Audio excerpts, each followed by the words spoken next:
You can go ahead and be seated, and I want to welcome you this morning. My name's Chris, one of the pastors here, and thanks for being here. Thanks for joining us. This morning, we are right in the middle of a 6-week series that we are spending the entire 6 weeks in one chapter, in Matthew chapter 10. And if you're just joining us, we're at the point of the chapter where the disciples are scared out of their minds. And I'll tell you why in just a moment. But have you ever been so scared that you were paralyzed by it? Like, have you ever been so paralyzed by fear you just couldn't move? I know for me, one of those moments, and maybe you've heard this story before, but one of those moments was when I was 8 or 9 years old. And how many of you, maybe you're a Denver native or you've been around for a long time, how many of you remember Celebrity Sports Center? All right, yeah, good. I mean, it was an awesome place. You could swim, you could go bowling. They had an arcade. They had a few other things, I forget. Well, they also had a haunted house during the months of October. And so we decided that the best way for an 8 or 9-year-old kid to go spend an evening was to go to a haunted house with his brother. It was an awful idea because we get there and, you know, I was talking a big game and like, oh, it's going to be awesome and it's not going to be scary. And I tell you, I kid you not, within 30 seconds, I was crying like a little girl. I mean, I was scared out of my mind. Right? Because my brain was telling me one thing. My brain was telling me that, hey, you are going to die, that this isn't fake blood and all this stuff. It's real, and yours is next. Like, this is what's coming for you. And I was scared, literally, like I wasn't going to make it out of there. Well, thankfully, because I was taking so long, I was paralyzed. Because I was taking so long going through the haunted house, the next group of kids caught up to us, and thankfully it was a nice group of teenagers, and they kind of huddled around me, and I just was in this little cocoon, and I just covered, and I just followed their feet through the rest of it. Like, I just could not handle it. In fact, I celebrated the day that Celebrity Sports Center was torn down and something else was built in its place. I no longer have to drive by there and start shaking. And so, but have you ever been there? Or just paralyzed? Or maybe there's just something on your mind that's keeping you up at night. There's a fear that's going on that's controlling your thought life. Maybe it's causing you to make some decisions that you wouldn't normally make. You see, at this point of the chapter, the disciples are scared out of their mind. And the reason is because Jesus had just been going around, in Matthew chapter 9, he'd just been going around to all the villages and towns and ministering to people and healing them and teaching. And he realized, hey, the harvest is plentiful, but the laborers are few. I need some help.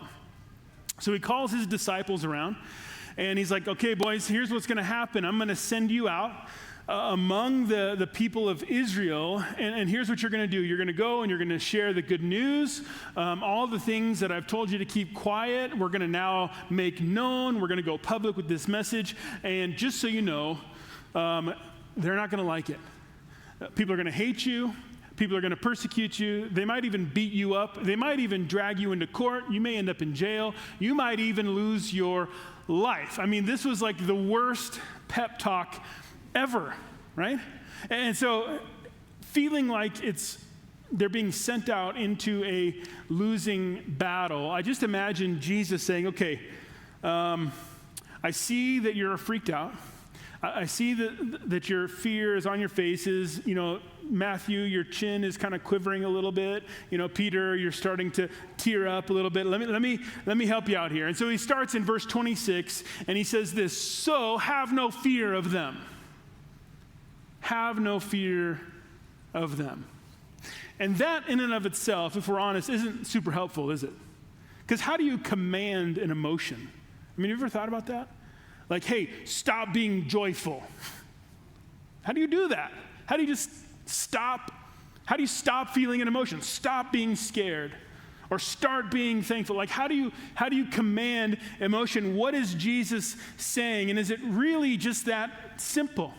Like, is it really just that simple? Well, we're going to look into these verses, but before we get there, I want to give us a little bit of a definition of fear and what I mean by when we talk about fear throughout the rest of this time. It's, you might know, we all have an idea of what fear is, but here's how I would define it. It's the unpleasant emotion that follows the expectation of future danger, whether it's real or not.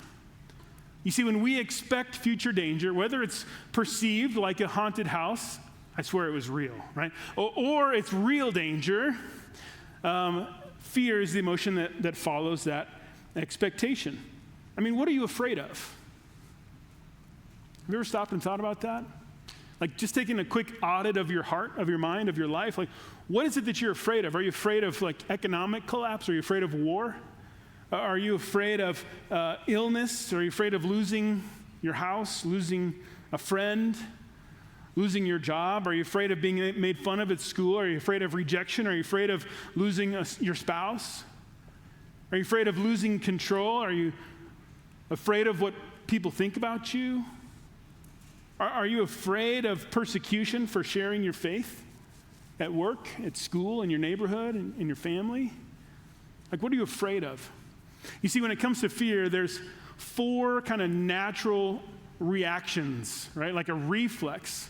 And we all typically fall into one or more of these. Sometimes it starts with one and it quickly goes to another. But I want to quickly kind of lay out for us what our natural responses are, reactions are to fear, right? So we have our fight, flight, freeze, or fawn. I'm going to explain each one of them. And then we're just going to do kind of a show of hands, which one you land in primarily. Some of you are like, well, I punch first and then I run second. I get that, but that would be a fighter, okay? If you're a fighter. So here's what a fighter is. When you get scared, you have the urge to confront the threat. Like you're ready to go head on. Fighters are quick to anger. They're quick to defensiveness. They can be explosive. They have a deep need to be right. And they have often like physical tension. Maybe it's in their fists, maybe it's their neck, maybe it's their shoulders, but there's always just kind of this physical tension. How many of you, by a show of hands, don't be shy, how many of you would say that primarily you're a fighter? When you get scared, you're ready to fight? Like, these are the people that punch in haunted houses, so watch out. All right, watch out for them. All right. The next are it's the flight response, the flighters, okay? These people have the urge to flee. They have the urge to run. They want to avoid conflict. They often just feel overwhelmed. There's a lot of anxiety. There's a lot of overworking, a lot of overfunctioning to try to avoid things that cause fear, and just this feeling of generally being overwhelmed all the time. How many of you would say that you are a flighter?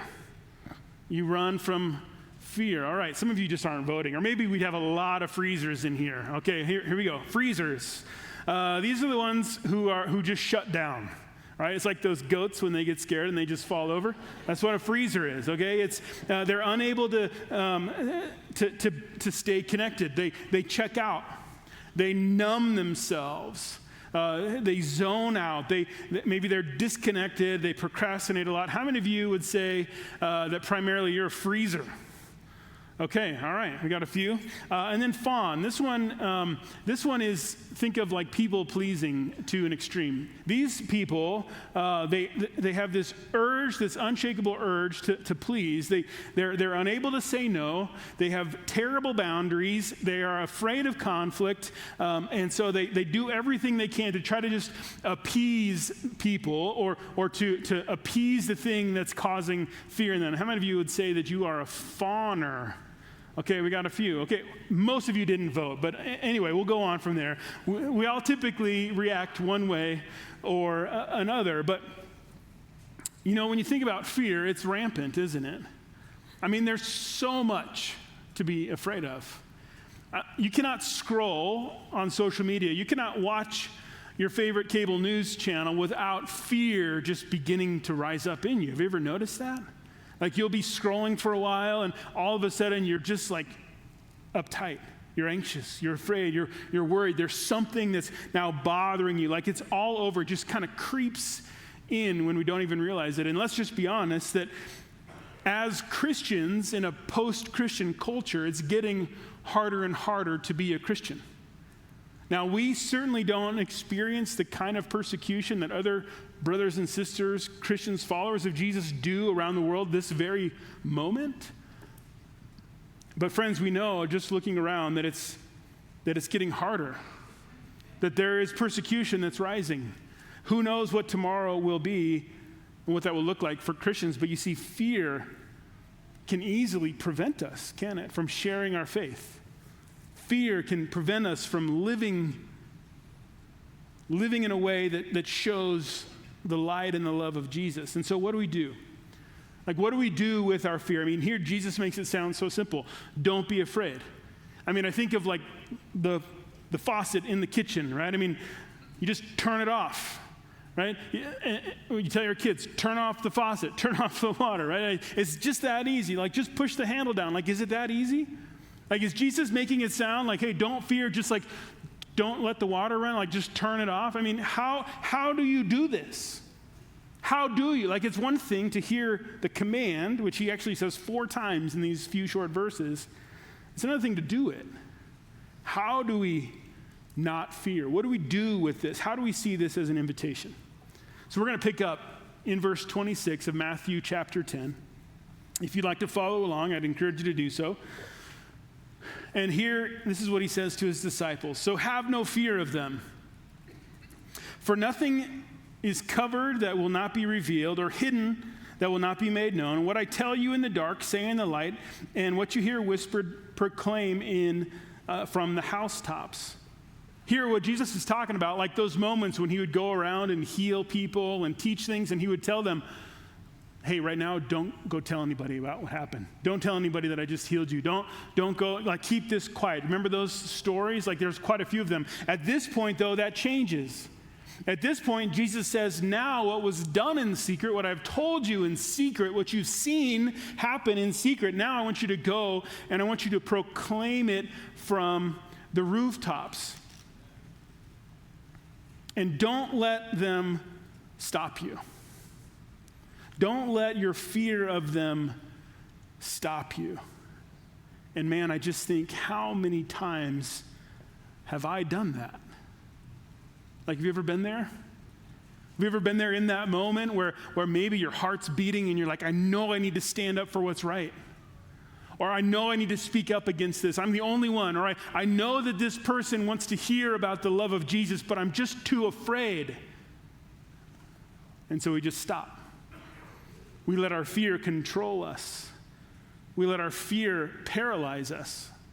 Or we let our fear motivate us to do something crazy. Like, I think about in just a few short chapters, Peter, after all that he had seen and all that he had done with Jesus and walking with the disciples, that night that Jesus was arrested, and there's this angry mob out front, and all of a sudden Peter gets pointed out in the crowd, and what does he allow fear to do for him?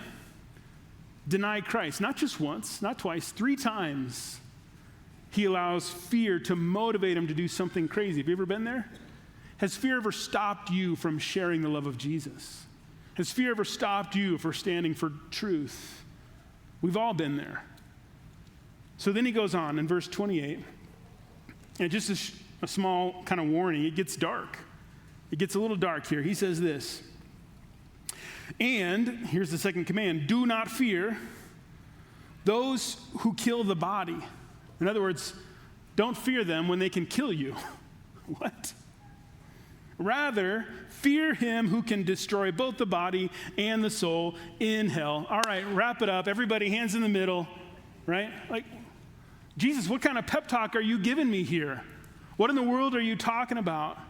Do not fear. Don't fear those who are going to persecute you, beat you up, drag you into court, or even kill you. But instead, he says, fear him who can destroy your body and your soul in hell. What's he saying? What is he saying? That we need to be afraid of God? Like, is it like, what is he talking about, this fear of God? Well, I like to think of this paragraph as what I would call rightly ordered fears. In the next paragraph that we're talking about next week, you might be familiar with St. Augustine, that he had this idea of rightly ordered loves. We're talking about that next week. But today it's rightly ordered fears, that there's an importance to what you fear the most. It's sort of like a big game of would you rather. Have you ever played that game? Would you rather? All right, maybe you haven't been in youth group for a while. It's a big youth group game, at least when I was doing it a long, long time ago. But we'd ask students things like this. Would you rather eat a worm or eat a spider? How many of you would say, I'd rather eat a worm? Okay, wow, that's weird. All right, how many of you would say, I'd rather eat a spider? Okay, that's even weirder. I'm just kidding. I would totally go for a worm. I've heard that they taste like bacon, especially if you're really hungry, like those survival shows, so just eat a couple worms. All right, how many of you would rather walk barefoot over broken glass or barefoot over hot coals? Broken glass, raise your hand. Hot coals, raise your hand. Okay, all right. How many of you would rather be fired from your job? Let's get harder. Let's get a little more difficult. How many of you would rather be fired from your job for standing up for your faith or have your house burned down? Right? How many of you would rather be hated by men or be denied by God? You see, this is what Jesus is doing. He's saying, look, most of us, most of the time, would rather not be hated by mankind. Most of us would rather not shake the boat, not make waves, not go around and make people upset, especially when that means persecution back on me, that we would rather fear mankind who can kill the body than fear the one who created mankind and can destroy both the body and the soul in hell. And here Jesus says, get your fears in order. Don't fear those lesser things more than what you fear the creator of the universe. Don't fear when people call you old-fashioned or bigoted or cancel you publicly or ridicule you or make fun of you or cut you off for the sake of Jesus. Now, I just want to make a little caveat here. Sometimes Christians act badly and they get persecuted, but it's not for the sake of Christ. It's because they're being jerks. That's not what Jesus is talking about here. Okay? Jesus is saying, for when you stand and preach the love of and the truth of the kingdom of Jesus and people persecute you, don't fear. But instead, fear him. Now, what does that mean? What does it mean that we fear God? Does it mean that we, like in a haunted house, boo and No, that's not what it means. What it means is it's a reverence. It's an awe. It's a healthy respect. It's realizing who he is and that he's above everything.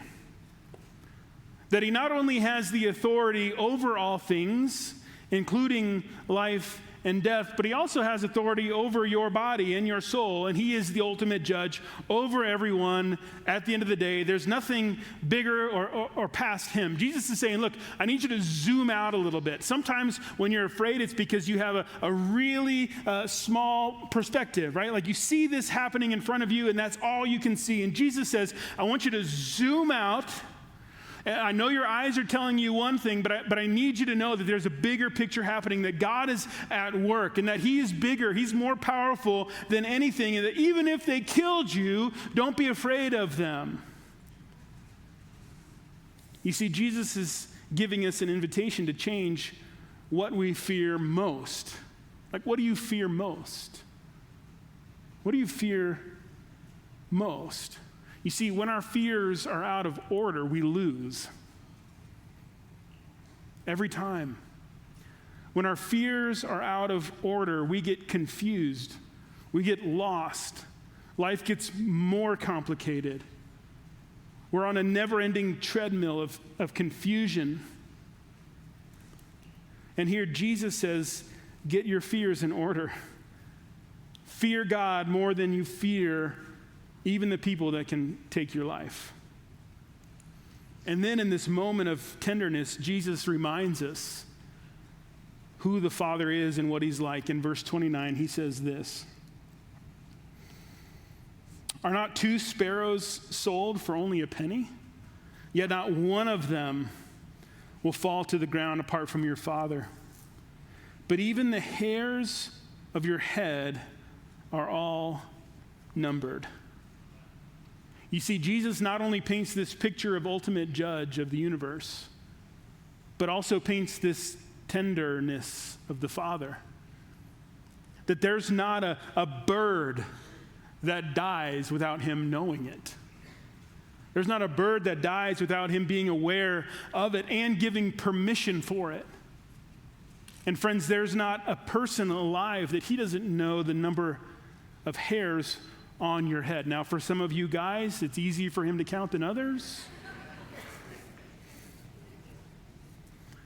But man, what an amazing picture. What an amazing picture of our Father, that we can have a healthy fear of him, and that there's also this invitation to this tenderness, that he's kind and that he's loving and that he's aware of what's going on around you, that this is who God is. And here's what I would say is that what Jesus is saying here is this, is that God is not only aware of what's going on, but he's also actively involved in it for your good. He's actively involved in it for your good, no matter what it is.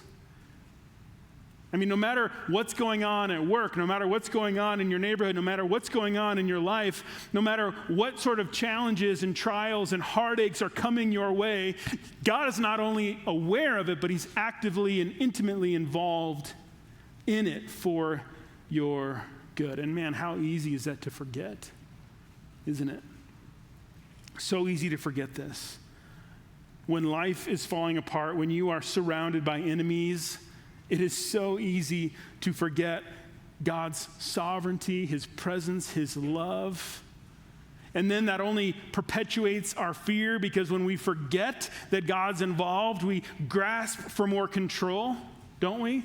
We try harder to resolve our situations. We try to resolve the fear on our own, and that just perpetuates the problem even more. But man, when we stop and when we remind ourselves, when we tell ourselves the truth, when we shepherd our hearts back to believing that he is a good and gracious and loving and kind Father who knows me intimately and is aware of everything, and he hasn't forgotten me, and he hasn't left me hanging, and he hasn't let me figure it out on my own, but that he is here and involved, man, that is a game changer.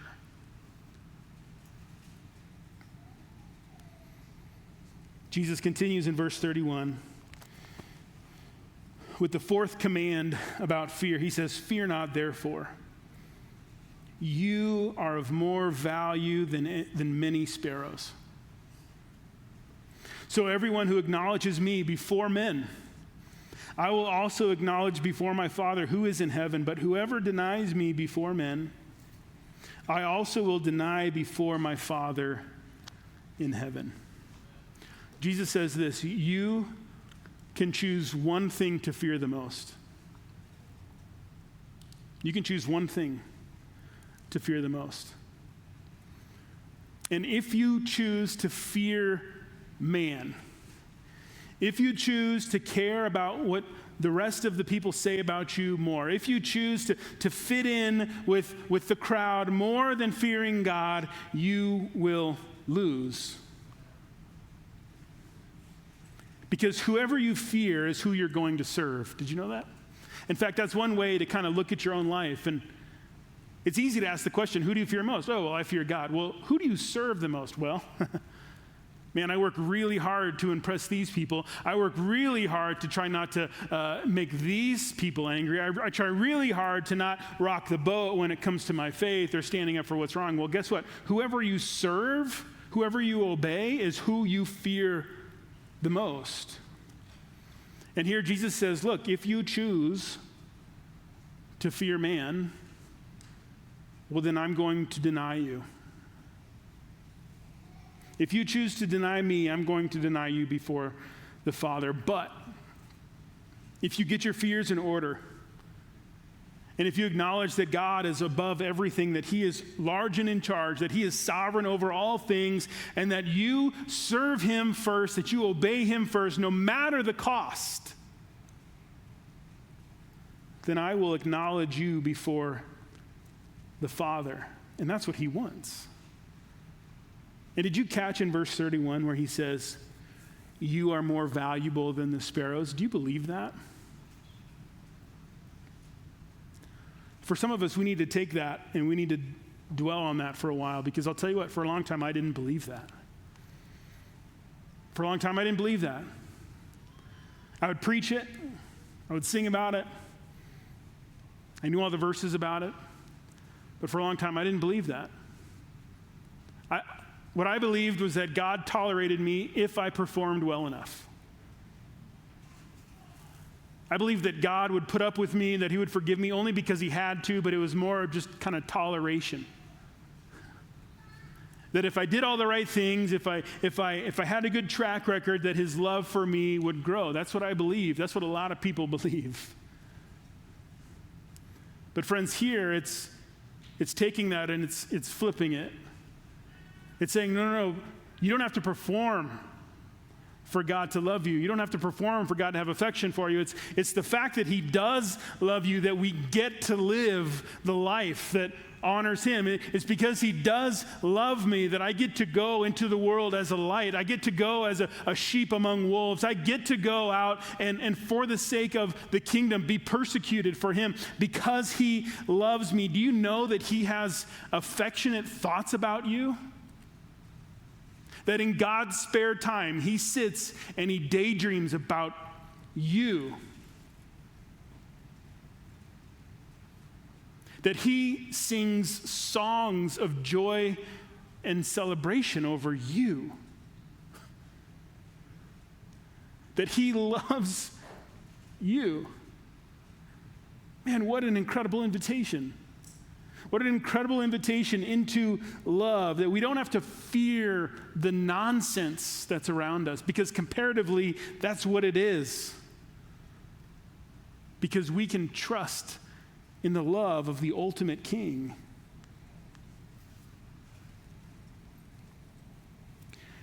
You see, this command, do not fear, it's not like turning off the faucet. It's not like just saying, oh, okay, turning off. No. A good way for me to think about it is like if you're a parent and you had little kids or you have little kids and let's say you're outside, you're out front in the front yard and a few houses down there's a dog that's out running around. And let's say your kid comes to you scared. You know, a good parent doesn't say, oh, don't be afraid.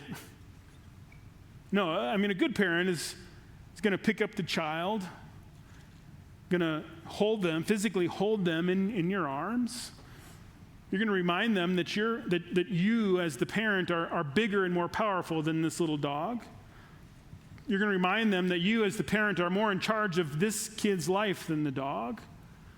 You're going to remind the child that you are not only that you not only love them and that you are in control of them, but that you are here with them in their fear. And what is that child allowed to do after those things happen? They're allowed to not fear. They're allowed to let their heart go at ease. Right? They're allowed. Why? Because they trust. They're consoled by the parent, and they trust. So here's how I would say it is this: to obey the command, do not fear, is only possible. It's only possible when you trust the Father who intimately knows and cares for you. You see, every time you're afraid, friends, no matter what it is that's coming your way, persecution, fear of an illness, fear of losing something, whatever it might be, anytime you're afraid, it is an invitation for you to trust in the King of the universe who loves you. What a beautiful invitation. One of my favorite stories of this kind of trust is with the missionary Jim Elliot. Back in the 50s, Jim Elliot and 4 of his missionary friends, they were trying to make contact with this Indian tribe in Ecuador. This tribe was known for its hostility and aggression, its violence. I mean, they killed people all the time. This is the tribe they were trying to reach. And so for months, they would do flyovers in their little plane, and they would try to wave at these people, and they would drop goodie bags, and they would drop gifts, and they were trying to build some relational equity with this tribe so that one day they could land and say, hey, we were the ones who gave you all this food and said hi and blah, blah, blah, right? So one day they decided, let's go ahead and land. And so Jim and his 4 other crew members, they landed on this beach, and they were met with an attack party from the tribe, and they were brutally murdered right there. I mean, gruesome. Spears, machetes. I mean, it was awful. Murdered, all 5 of them. Leaving 8 fatherless children, 5 widows. I mean, it was a horrible situation.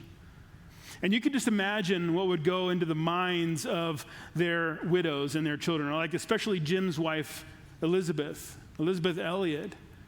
I mean, just imagine the mix of emotions, right? The anger, the questions, the anger at God, the doubt. Like, God, why did you let this happen? God, what did we miss? Why didn't you save them? Why didn't you stop this from happening? Like all these mix of emotions and the fear that would just sort of be reigning over all of it. Well, a couple of years later, Elizabeth, along with her child and along with a sister of one of the missionaries killed, decided to go back. What would cause someone to go to the tribe that just murdered your husband? 2 years later, not a lot of time, no other contact. 2 years later, what would cause you to want to go back to this tribe? Well, they did, and thankfully, they were met with open arms. They were met with a welcome. They immediately began to translate the Word of God into their native language. They began to teach them the gospel of Jesus, and one by one, the men who killed her husband and the rest came to faith in Jesus. The whole tribe came to faith in Jesus. An incredible story, right? Incredible story of God's power, incredible story of forgiveness, of God's salvation, of God's work, and an incredible story of do not fear. And several years later, Elizabeth was doing a teaching. And, because a lot of people ask, like, what caused you to want to do this? Like, how did you get over your fear? Like what allowed you to just go back to these people? And one of the things that she talked about is that we trust in his presence, we trust in his sovereignty, and we trust in his love. We trust in his presence. We trust that God is with me and within me all the time. That no matter what I'm facing, that God is with me and within me all the time. That he hasn't forsaken me, that he hasn't forgotten about me, that he hasn't left and went and sat on the sidelines until I figure this out, that he is with me all the time. That's trusting in his presence. The second thing is that we trust in his sovereignty, that nothing happens without God's permission. Elizabeth is able to come to a point to where she would say, God allowed my husband Jim to be murdered by these people, and God is working it for good. How do you do that? It's trusting that God's sovereign, that he's over all of it, that there's nothing beyond him, that nothing happens without his permission and understanding. And she said this about trusting in God's sovereignty, is that our business is obedience. That's what we're in charge of, is obedience. The results of that obedience, they're up to God. Whatever the results are. If I go back to this Indian tribe and they kill me too, that's up to God. Whatever happens, it's up to God. That's trusting in God's sovereignty. And then finally, trusting in his love. Friends, that you are loved with an everlasting love. That it's only a God who loves you the way he does, that he can come into horrible situations and work them out for your good and for his glory. It's trusting in this love that he will never leave you. It's trusting in this love that he would actually die for you. This kind of love, it's mind-blowing, isn't it? This kind of love it seems too good to be true, and that's how good it is. Friends, this is an invitation for us this morning to trust. Fear is an invitation to trust. What I want to do as I close this time is I want to read from Psalm chapter 27. Several times in ancient Israel, they would be surrounded by enemies, the Philistines, the Amalekites, several others. They had enemies all over the place. And King David wrote this psalm, and it's such a great picture of what it means to trust God when we're afraid. And for me personally, the last several months, I've had lots of fear just bubbling up in me, random things, more than I've ever experienced before. Not sure why or what's going on, but I've been living in this chapter. I've been soaking in this chapter. I've been getting it into my head and into my heart. And I just want to read for you the first 5 verses. I'd encourage you, if you're in a season of fear, like get in Psalm 27. It'll encourage your heart. And so as I read these verses, I just would encourage you, if you'd like, to close your eyes and maybe open your hands like you're receiving this. It's also going to be on the screen if you'd rather. You can follow along. But I just want to read these verses over you today. King David says this, "The Lord is my light and my salvation. Whom shall I fear? Yahweh is the stronghold of my life. Of whom shall I be afraid? When evildoers assail me and eat up my flesh, my adversaries and foes, it is they who stumble and fall. And even though an army encamps against me, my heart shall not fear. Though wars rise up against me, I will be confident in one thing. One thing I have asked of the Lord that I will seek after, that I may dwell in the house of the Lord all the days of my life, to gaze upon the beauty of the Lord and to inquire in his temple. For he will hide me in his shelter in the day of trouble, and he will conceal me under the cover of his tent, and he will lift me high upon a rock."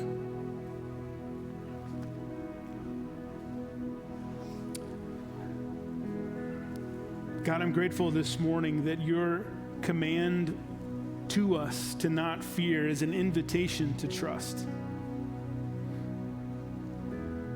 We don't have the ability or the capacity or the strength to not fear on our own.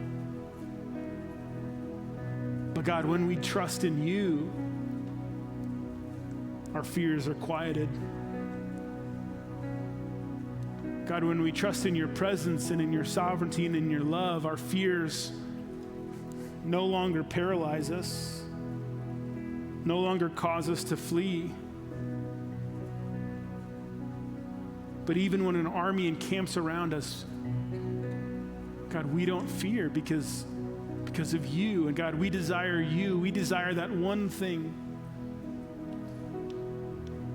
So God, would you meet us today in our fear? Would you meet us in our questioning, in our doubting, in our worry, in our anxiety? God, would you meet us there? God, that we would learn to trust you more. And I thank you, Father, for sending your Son to pave the way for us. God, who experienced the ultimate persecution by being arrested and beaten and tried and crucified for us. God, that we don't have to be afraid because we can draw close to the King of the universe. Lord, we thank you for it this morning. And it's in your good and powerful and resurrected name we pray these things. Amen.